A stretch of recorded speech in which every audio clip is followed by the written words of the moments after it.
Hello students, आज हम शुरू करेंगे 11th as well as IIT JEE NEET का न्यू चैप्टर वेक्टर। तो यहाँ पे हम शुरुआत करने से पहले हम कुछ IIT JEE और 11-12 के बारे में हम कुछ डिस्कस कर लें। सबसे पहली बात कि इस वीडियो में कुछ टेक्निकल प्रॉब्लम्स हो सकती है due to the lack of the fundamental resources. कुछ संसाधन की कमी की वजह से कुछ समस्या हो सकती है, लेकिन जैसे जैसे हम वीडियो बनाते जाएंगे और हम अपने जो क्वालिटी है उसमें सुधार करेंगे।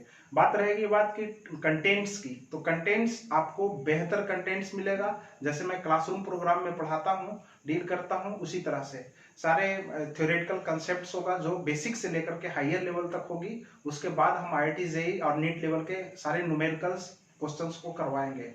आप चाहे तो प्रेसियस DPP और या रेफरेंस बुक्स को खरीद सकते हैं और उसका प्रॉब्लम्स हर हर हर प्रकार के जितने भी किताब हैं, चाहे वो यूरोडोप हो या कोई भी किताब हो, सारे का हम न्यूमेरिकल करवाएंगे। ठीक है, तो हम शुरू करते हैं फिजिक्स का चैप्टर वेक्टर से। सबसे पहली बात कि हम फिजिक्स किसको कहते हैं, तो सबसे पहले हम नेचर में, सराउंडिंग्स में बहुत सारी घटनाएं हो रही है, पहले भी होती आई है और निरंतर होते रहेंगी। तो यहाँ पे जो चीजें हैं कि जितनी भी घटनाएं हो रही हैं तो उसके पीछे कहीं ना कहीं एक लॉ जो है वो काम कर रहा है। जैसे सेव गिरा और न्यूटन अंकल ने क्या किया भाई, हमारी सरदर्द बढ़ा दिए, बहुत सारा नियम आ गया, ना सेव गिरता ना इतना सरदर्द बढ़ता। एक्चुअली कोई बात नहीं, फिजिक्स जो है वो सबसे इजीएस्ट सब्जेक्ट है, इसमें कोई रटने वाली बात नहीं है। रटना तो है ही नहीं, बिल्कुल बिल्कुल समझना है। अगर कंसेप्ट क्लियर है तो आपको इतना मजा आएगा, सबसे बहुत अच्छा लगेगा। तो चलिए हम आते हैं टॉपिक पे। सबसे पहली बात कि जितनी भी घटनाएं हो रही है कहाँ हो रही है, जैसे सेव नीचे गिरता है और उसके बाद एक डेरिवेशन आती है न्यूटन्स लॉ ऑफ ग्रेविटेशन, सरदर्द बढ़ा। ठीक है, तो यहाँ पे एक नियम है, किसका नियम है भाई, तो नेचर का नियम है, प्राकृतिक का नियम है। ये नियम आया कहां से, तो ऑब्जर्वेशन से। किसके ऑब्जर्वेशन से, तो इवेंट्स के ऑब्जर्वेशन से। तो जितने भी नेचर में घटनाएं हो रही है, इवेंट्स हो रहे हैं, वहां से निकल करके एक आता है नियम, लॉ। तो सबसे पहली बात कि नेचर के लॉ को पढ़ने से पहले हम नेचर का स्टडी करें, तो स्टडी ऑफ नेचर, फिर उसके नियमों के बारे में पढ़ें, इट्स लॉ, उसी को कहते हैं फिजिक्स। तो स्टडी ऑफ नेचर, अगर हम नेचर के बारे में जानेंगे तब तो हम स्टडी करेंगे उसके लॉ के बारे में। तो सबसे पहली बात कि नेचर का स्टडी और उनके नियमों का स्टडी, उनके लॉ का स्टडी, वही फिजिक्स है। और फिजिक्स इतनी इजी है, अगर कंसेप्ट आप गेन कर लें तो बहुत आसान। तो चलिए, फिजिक्स स्टडी ऑफ नेचर, प्राकृतिक का स्टडी, अध्ययन, एंड इट्स लॉ, और उसके नियमों का अध्ययन क्या कहलाता है, फिजिक्स कहलाता है। कोई दिक्कत, तो यहां पे अब दूसरी चीज है कि जैसे हमने आगे चला तो कितना दूर चला उसको हम मेजर कर सकते हैं। कैसे मेजर करेंगे, कुछ इंस्ट्रूमेंट होगा ना आपके पास, जैसे है आपके पास मीटर स्टिक है, ठीक है, फिर आप और भी पैमाना है, उससे आप मेजर करते हैं कि हाँ हमने 2 किलोमीटर चला, 3 किलोमीटर चला। जैसे हम किसी भी ऑब्जेक्ट का मास हम कैलकुलेट करते हैं वेटिंग मीटर से, वेइंग जो मेजरमेंट है, हम तराजू से तौलते हैं, मेजर करते हैं, या वेटिंग मशीन होता है उससे हम मेजर करते हैं किसी चीज का मास। इस पेन का कितना लेंथ है उसको भी हम इंस्ट्रूमेंट से हम मेजर करते हैं। इसमें कितना मास है उसको हम वेटिंग मशीन से हम मेजर करते हैं। ठीक है, अभी टाइम है, टाइम को भी मेजर करते हैं, कितने आवर हम क्लासरूम किए। ठीक है, तो यहाँ पे जो चीजें हैं कि हम किसी भी क्वांटिटी को मेजर करते हैं तो एक इंस्ट्रूमेंट से, कोई भी चीज जिसको इंस्ट्रूमेंट से मेजर किया जाए उसको हम कहते हैं फिजिकल क्वांटिटी। तो फिजिकल क्वांटिटी किसको कहते हैं, तो फिजिकल क्वांटिटी वैसे क्वांटिटी जिसको एक इंस्ट्रूमेंट से मेजर किया जाए, क्या कहलाता है? फिजिकल क्वांटिटी कहलाता है। तो anything which can be measure by an instrument, जिसको किसी भी यंत्र से, इंस्ट्रूमेंट से मेजर किया जाए, मापा जाए, उसको हम क्या कहते हैं? फिजिकल क्वांटिटी कहते हैं। जैसे डिस्टेंस, हमने कितना डिस्टेंस मेजर तय किया, ट्रेवल किया, तो यहाँ पे डिस्टेंस क्या है? फिजिकल क्वांटिटी है। इस बॉडी का, ऑब्जेक्ट का मास कितना है? तो मास कितना है? तो फिजिकल क्वांटिटी है। हम किस स्पीड से चल रहे हैं, क्या है? फिजिकल क्वांटिटी है। बहुत सारे, a lot of physical quantity is there। अब है फिजिकल क्वांटिटी है, जैसे फिजिकल क्वांटिटी, किसी भी ऑब्जेक्ट पे हम फोर्स लगा रहे हैं, F, तो F जो है वह कितना है? मान लिया है ये 5 न्यूटन है। कितना है? 5 न्यूटन है। अब 5 न्यूटन है तो किस डायरेक्शन में है? तो ईस्ट की ओर है, ठीक है। तो यहाँ पे ईस्ट क्या है? ईस्ट डायरेक्शन है। न्यूटन क्या है? यूनिट है। 5 क्या है? न्यूमेरिकल वैल्यू है। तो यहाँ पे देखिए कि यहाँ पे F क्या है? 2 न्यूटन ईस्ट। ईस्ट क्या है? डायरेक्शन है। न्यूटन क्या है? यूनिट है। 2 क्या है? 2 क्या है? न्यूमेरिकल वैल्यू है। तो यहाँ पे न्यूमेरिकल वैल्यू और यूनिट दोनों साथ साथ किसी भी फिजिकल क्वांटिटी का, यहाँ फिजिकल क्वांटिटी कौन है? फोर्स है। तो किसी भी फिजिकल क्वांटिटी का न्यूमेरिकल वैल्यू और यूनिट क्या कहलाता है? उस फिजिकल क्वांटिटी का मैग्नीट्यूड कहलाता है। उस फिजिकल क्वांटिटी का क्या कहलाता है? मैग्नीट्यूड कहलाता है। तो यहाँ पे मैग्नीट्यूड कितना हो गया फोर्स का? 2 न्यूटन। कितना हो गया? 2 न्यूटन। तो यहाँ पे मैग्नीट्यूड कितना हो जाएगा? 2 न्यूटन। तो इसको अच्छे तरह से आप इसको लिख लीजिए, उसके बाद हम करते हैं आगे।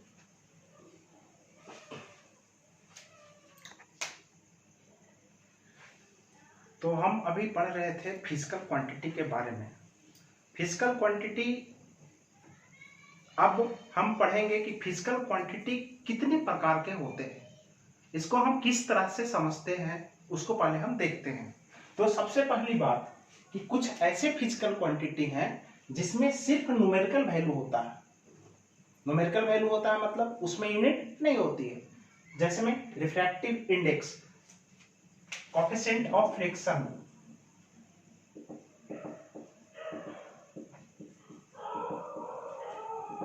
ठीक है।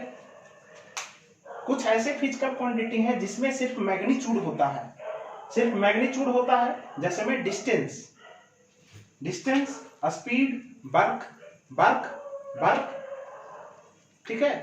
तो यहाँ पे सिर्फ मैग्नीट्यूड होता है, ओनली मैग्नीट्यूड, मतलब न्यूमेरिकल वैल्यू और यूनिट दोनों साथ साथ होती है। जैसे में डिस्टेंस, स्पीड, वर्क, क्लियर है।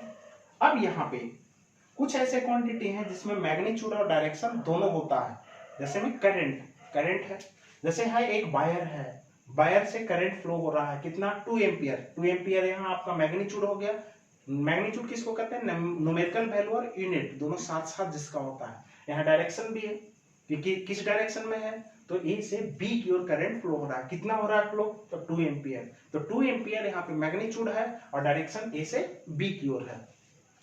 फिर वैसे कुछ फिजिकल क्वांटिटी है जिसमें मैग्नीट्यूड होता है, उसके साथ साथ डायरेक्शन तो होता ही है, लेकिन उसको एक विशेष रूल से ऐड किया जाता है, उसको किसी विशेष रूल से ऐड किया जाता है। तो उसको हम क्या कहते हैं? तो ये दोनों में क्या अंतर है? सबसे पहली बात कि ये दोनों में अंतर क्या है।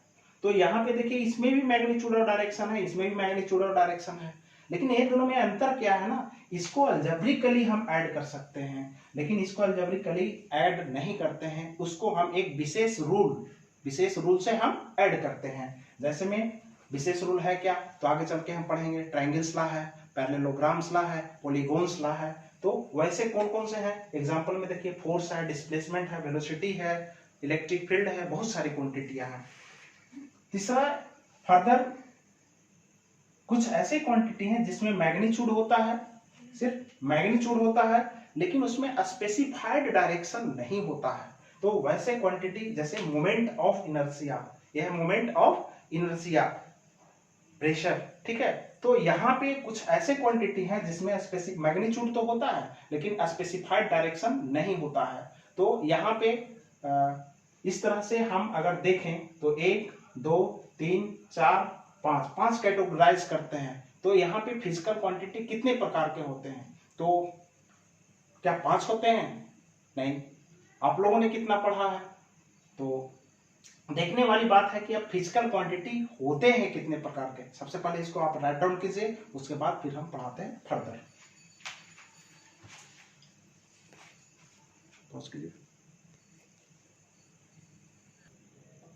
हाँ, तो अभी पढ़ रहे थे हम फिजिकल क्वांटिटी के बारे में कि फिजिकल क्वांटिटी को हम कैसे कैटेगराइज करते हैं।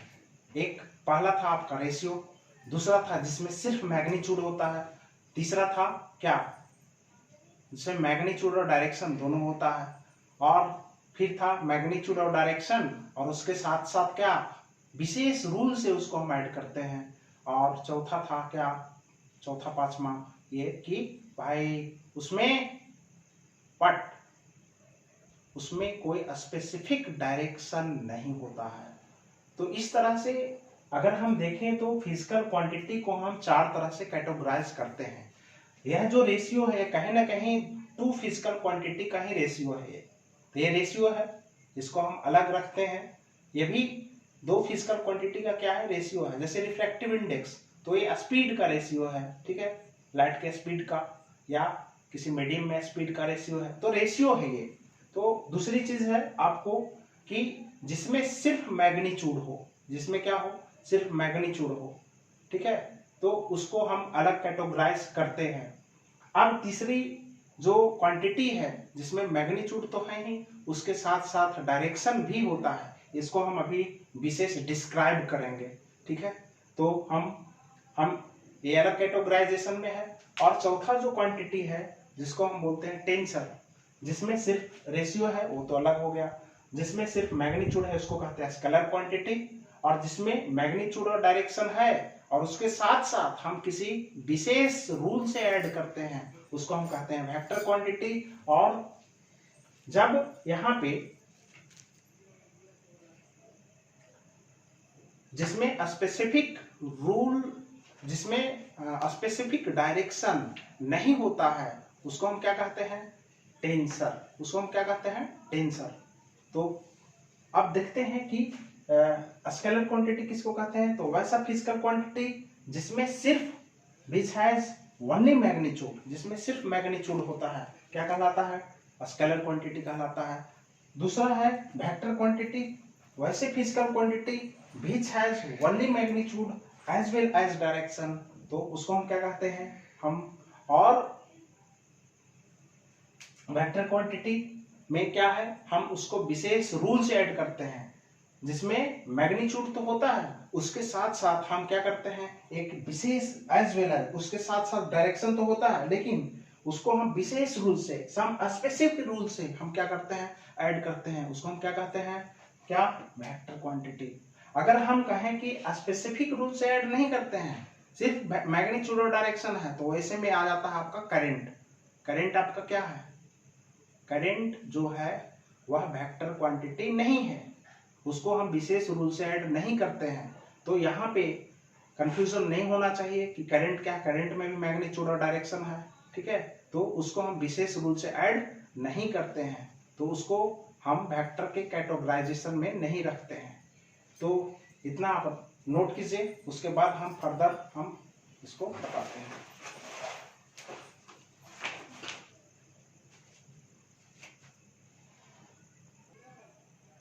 स्टूडेंट्स, अब अगला आपका जो फिजिकल क्वांटिटी है वो है टेंसर। टेंसर में स्पेसिफाइड डायरेक्शन नहीं होता है, उसमें मैग्नीट्यूड तो होता है लेकिन स्पेसिफाइड डायरेक्शन नहीं होता है। तो यहाँ पे हम टेंसर को 2 तरह से हम डिफाइन करते हैं कि जो ना तो वेक्टर है और ना ही स्केलर है, वो क्या होगा, टेंसर होगा। तो और दूसरी तरीके से हम इसको हम डिफाइन करते हैं कि वैसा फिजिकल क्वांटिटी जिसमें स्पेसिफाइड डायरेक्शन नहीं होता है उसको हम क्या कहते हैं, टेंसर कहते हैं। एग्जांपल में मोमेंट ऑफ इनर्शिया।